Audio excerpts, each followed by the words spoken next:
Hey everybody. So last episode I talked about Adult Swim and its legendary bumpers, bizarre little pieces of visual media that played between shows in the dead of night and bewildered all who watched them. Disregarding the bumpers themselves, the block itself has long been a safe haven for video creators to screen their projects to the greater TV watching audience, most notably with longtime Adult Swim collaborator David Hughes' early morning variety show, Off the Air. In 2018, Hughes launched a more focused online variant of the program entitled Adult Swim Smalls, designed to be used between programs on Adult Swim's site and showcased on their YouTube channel. Like Off the Air, Smalls features small films by lesser-known artists played with little to no context. They're often described as strange, experimental, or downright bizarre. One ongoing series on Smalls, if 2 episodes counts as ongoing, is Wally Winter, the unfortunate adventures of an inept child named Wally and his father who attempts to guide him throughout a frozen landscape. The off-kilter music, surreal art style, and disjointed vocals will likely be unfamiliar to most, but a few among you may recognize it as the works of Pilot Red Sun. Pilot Red Sun is an artist who's gone by a number of names, and in the modern internet landscape, he's very often known only peripherally, through a half-remembered video, a snippet of music, or a segment of a collab. But indeed, he has been around for a lot longer than even those who know him would think, and along the way he's lent inspiration to a great deal of aspiring creators, including, as you might have guessed, myself. So, in today's KRB mini episode, I'm going to be taking a look at Pilot Red Sun.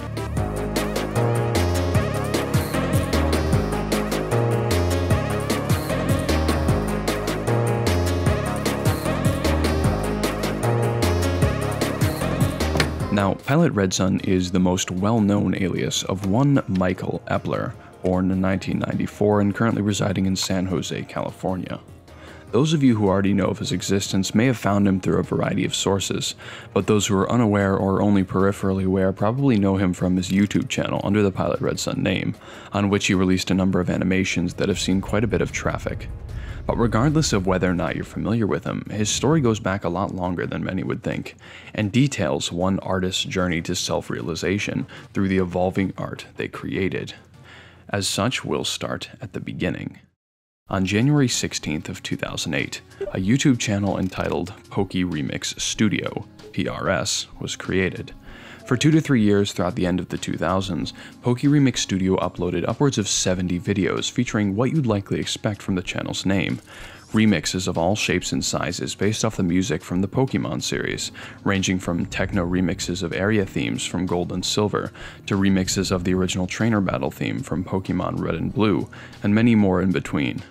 From the creation of the channel's oldest remix, technically composed in 2007 before the channel's creation, PokeRemix Studio covered many of the themes from most of the games until the channel's upload schedule began to wind down circa 2011.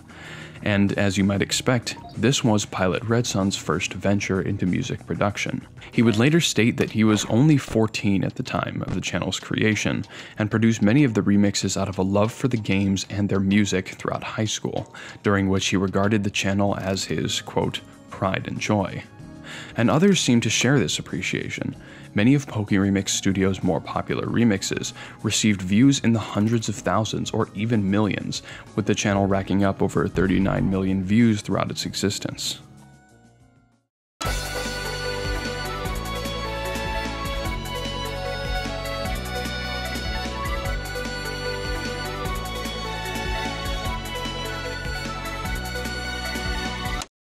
PRS would also occasionally post Pokemon-themed art pieces, hinting at an interest in digital art that would become more fully realized years later. PokeRemix Studio was, at the time, regarded as one of the foremost Pokemon remix channels on the entire site, and in many ways it still is today. But as 2010 came and went, the artist who had yet to become Pilot Red Sun decided that the project had mostly run its course. He would upload a few more remixes sporadically over the coming years, but for the most part he was ready to move on to new endeavors, and so he did. Now, interestingly, PokeRemix Studio is a chapter in the Pilot Red Sun story that few are aware of, and this actually works both ways. You see, the majority of PokeRemix Studio's fans were, and still are, entirely unaware of what the creator behind the channel went on to do, and many current Pilot Red Sun listeners have no idea that PokeRemix Studio existed in the first place. It's almost like a disconnected step, but it was clear even at this point that Michael Epler's passion for his medium is something that would continue to set him apart. After all, at this point, the story was only just beginning.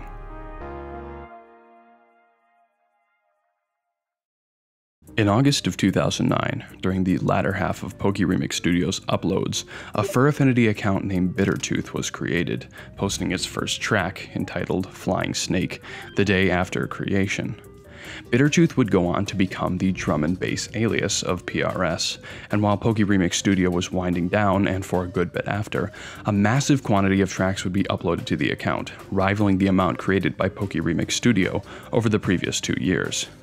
In stark contrast to the Pokemon theme remixes mentioned previously, the music of Bittertooth was harsh and experimental, inspired by early 2000s artists and right at home among the D&B and breakcore producers that had begun to carve out a niche on Fur Affinity at the time.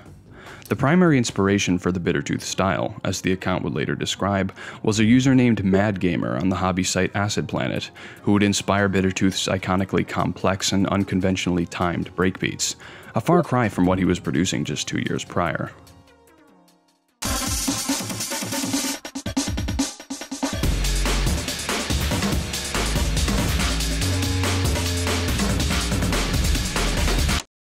While the tracks themselves were a rather abrupt jump from the stylings of PokeRemix Studio, the evolution was clear, as PRS was now choosing to pursue original electronic composition under the Bittertooth name. And just as with his previous project, PRS's music was received enthusiastically. He gained many new fans, many of whom had never even heard of his previous works, and continued to consistently upload drum and bass into the 2010s, winding down around 2013. It was by this point that he once again felt it was time to move on to a new project. PRS had come to feel like the tracks he released as Bittertooth were intentionally overly abrasive, and moreover he felt that he wasn't investing as much time and care as he'd like to into each individual track. And as such, he would transition to a new creative environment once again. He had seen success and praise with both PokeRemix Studio and Bittertooth over the 5 years he'd been active, but interestingly enough, the peak of his popularity was yet to come. In June of 2010, a YouTube channel named Pilot Red Sun was created, although it would remain inactive for about 2.5 years after this point. This was the next step in the PRS story, and this time he was going to do things a little differently. The channel uploaded its first video, entitled What's for Dinner, on December 21st of 2012. At 21 seconds long, the video details the trials and tribulations of an unnamed main character who asks an enigmatic chef for the night's menu, coming face to face with trays of slop and slime. The animation was nothing if not unique, and viewers' opinions of it were evenly split between disturbed and charmed. This would be the artistic avenue and creative style that Pilot Red Sun would pursue for the next few years. He would upload a number of animations in the same rough but distinctive style throughout 2013, releasing what is still his most infamous video, Garfield, in April of that year. The animation, largely a parody of Garfield comics, of which PRS was a fan, can be considered one of the early examples of internet Garfield parody, a genre that's almost hyper-saturated today. With these videos released throughout the early 2010s, Pilot Red Sun married his 6+ years of experience in musical production with his growing interest in visual art and animation. His passion for digital art had been apparent since his time as PokeRemix Studio, and after being transfixed by a 2010 music video by Finnish metal group FM 2000, he had acquired Adobe Flash and set to work. He would continue to create videos into 2015, often incorporating his original compositions into the shorts. He cultivated an abstract style that seemed to viewers to somehow be primitive and high effort. Fundamentals like perspective and shading were largely ignored, seemingly on purpose, while inordinate amounts of detail and work were put into seemingly innocuous movements and elements, something Pilot Red Sun would later describe as, quote, brute-forcing artistic merit. Viewers were often mesmerized by these unorthodox methods that really couldn't be found anywhere else on the site. Many, including myself, have found these animations, and the tracks produced by PRS at the time of their creation, to be strangely nostalgic, despite not corresponding to any real memories of the past. And speaking of which, it was during the Pilot Red Sun YouTube channel era that PRS would begin to make the music he's become most known for. PRS created a SoundCloud and a Bandcamp in 2014 and 2015, where he would begin to upload tracks unlike any he had composed before.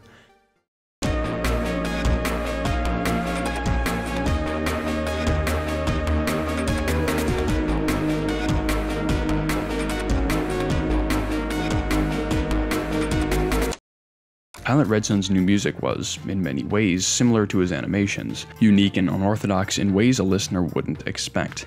His use of warm synths and unusual melodies created a sound that seemed like it came both from a forgotten past and a hazy present, and would often turn seemingly unmelodic strings of notes into something not just listenable, but highly enjoyable. All embellishment aside, it was really good, and the non-standard and even bizarre nature of tracks like Adding Elephants and Hollow Kingdom only added to their charm. Pilot Red Sun would continue to produce music under his current alias and upload animations to his YouTube channel, with his visual style becoming more detailed but just as abstract as it had always been. Many of his animations focused on simple topics like gambling in Casino Night or chip ads in Pringles advert, but through the videos these topics were deconstructed and reconstituted in a more absurdist way. One of Pilot Red Sun's largest endeavors during this period was the release of his first, and to date only, album, Achievement. The album, released 2016 on YouTube and Bandcamp, featured 12 new tracks in the style Pilot Red Sun had been cultivating over the last few years, and it would become one of his most successful musical projects thus far. Around 2018, Pilot Red Sun would even become a member of the artistic collaboration group Wayne Stop Enterprises, producing art and music for a number of videos and games. But as with each of his creative projects, the Pilot Red Sun YouTube channel and musical alias would begin to wind down after a few years.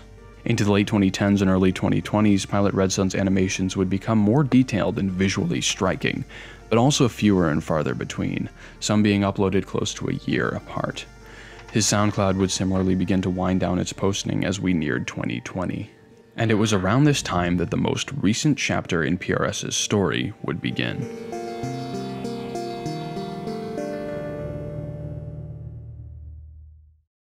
The YouTube channel Pilot Red Sky had existed since 2014, around the time Pilot Red Sun was uploading the first of his animations, but the channel wouldn't see any activity until 2018. In that year, around the time Pilot Red Sun had begun to slow production, the channel uploaded Podulaire, an audiovisual piece with a looping animation in PRS's classic style, and an accompanying track of the same name, which would soon be posted on the Pilot Red Sky Bandcamp. Under this new name, PRS would once again focus almost entirely on the music production side of things, although he would still create art in the form of album covers and small animations for YouTube song uploads. During the time the Pilot Red Sky project has been running, PRS has continued to hone in on the sound he developed during the Pilot Red Sun era.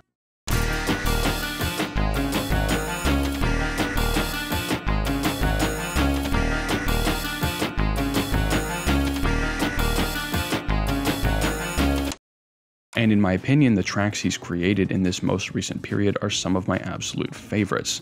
Haunting yet uplifting anthems like Simon Says, Yield, The Scuffler, and Polymer.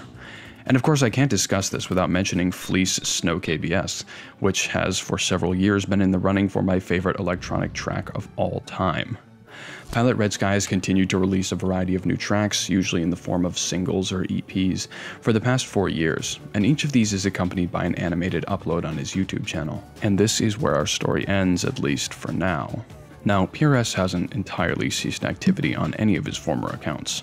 PokeRemix Studio uploaded a remix of Ruby Sapphire Emerald's Route 113 soundtrack in 2020. Bittertooth uploaded a tribute piece titled Alter Ego later that year, and Pilot Red Sun uploaded the enigmatic Mr. Fujiwara's Office that same year as well. While PRS remains most active under the Pilot Red Sky alias, uploading the Scuffler EP just 4 months ago, it seems that he's not entirely finished with any of his previous projects, and he very well may have a few more ideas to get out there. Now, this is the part of the video where I share my own story for a little bit. You see, I discovered PRS circa 2014, when he was operating under the Pilot Red Sun name, and likely because I was a middle schooler at the time, I just watched a few of the animations, was transfixed by them for a bit, and moved on. But as the years went by, I continued to return to the channel, and upon the release of Achievement, I discovered that the artist I had previously assumed was simply an animator was also deeply involved in music production. This was around the time I began to get into music as well, and over time I would take massive inspiration from almost everything Pilot Red Sun produced. To date, I'd say that PRS, in any of his incarnations, has been one of, if not the, biggest electronic musical inspirations I've ever had. And as you might expect, I'm not alone. PRS has been online in various forms for close to 15 years now, and in that time he's indirectly influenced an uncountable number of viewers and listeners. No matter what type of media he was producing, fans could always be certain that he'd do it by his own rules, creating something that truly could not be found anywhere else. And I personally hope that this never changes. Thanks for watching.